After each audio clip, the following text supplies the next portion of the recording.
back to our course on Excel 2019 Advanced.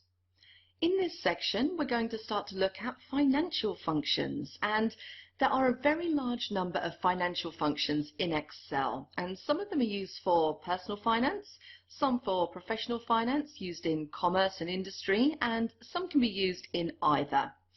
There are some aspects of using financial functions that can take a little bit of getting used to, and in this section I'm going to demonstrate and explain one of the most commonly used financial functions, and in doing that I will explain some of the terminology and other issues that you need to be aware of when you're working with these types of functions. Now, the first function I'm going to work through today is PMT, or the payment function. And basically, we generally use the PMT function to work out the payments on a loan. Now, it's a little more powerful than that, and there are quite a few options that are associated with the payment function. And again, I'm going to use this section as an opportunity to explain these. One of the first things that takes some getting used to is some of the terminology. So what I have set up here on this first sheet to begin with is a set of 5 things in cells B2 to B6. We have rate, NPER, PV, FV, and type. And I'm going to explain what all of those are, and then subject to what I'm going to explain, we're going to be able to calculate a payment. Now, one other term you might see from time to time when you're working with financial functions is the term amortization, and many people don't know what this actually means. Amortization, in a general sense, is spreading something out, in this case payments on a loan, or it's effectively the schedule of repayment for a loan. It can also be used elsewhere in finance for things like how you spread out over a period of time the depreciation on an asset, but don't let the term amortization confuse you. It just means a schedule of payments, or in this case, a loan, and how you spread those out over time. Now, what I'm going to do first is click in cell C8 here, and I'm going to introduce you to the payment function. So it's PMT.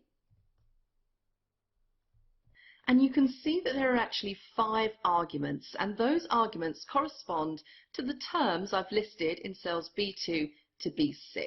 And in order to explain each of these, let's bring up the Useful Functions dialog box. Now, the first term is rate, and this is the interest rate period for the loan. And one important thing to bear in mind with Excel and the payment function is that it doesn't always have to work in years or any other specific unit. So if you're trying to work out monthly payments, you need to put in here the monthly interest rate. And look at the example there. Use 6% divided by 4 for quarterly payments at 6% APR. So that's how you can enter an interest rate for the period other than an annual period. Next, we have NPER. This is the total number of payments for the loan. So on a 5-year loan on monthly payments, that would be 60. PV is the present value.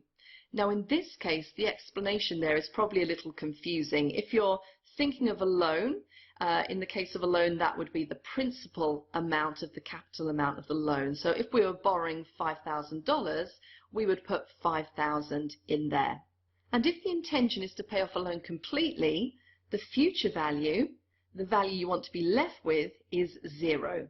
Now, it may be that what you really want to do is reduce the amount that you owe somebody, so you're not going to go down to 0 in this case. You'd put a non-zero value in here, but we will go into that in more detail later. And then the 5th item, type. This is a logical value. It's 1 or a 0. If it's a 1, you're going to make the payments at the beginning of the period, and if it's 0, you're going to make the payments at the end of the period. The significance there, of course, is that if you make a payment at the beginning of the period, you're not going to incur interest on the amount of that payment through the period, whereas if you wait to the end of that period, you'll be accruing interest on the amount you haven't paid until the end of the period. So let's work through an example of this. Let's suppose we want to borrow $5,000. and I'm going to pay that loan off, so the future value will be 0. And I'm going to make the payments at the start of each period.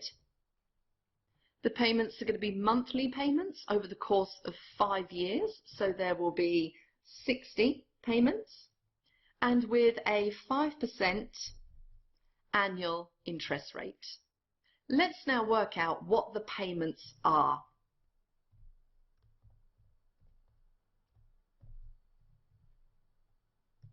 So the rate is C2 divided by 12.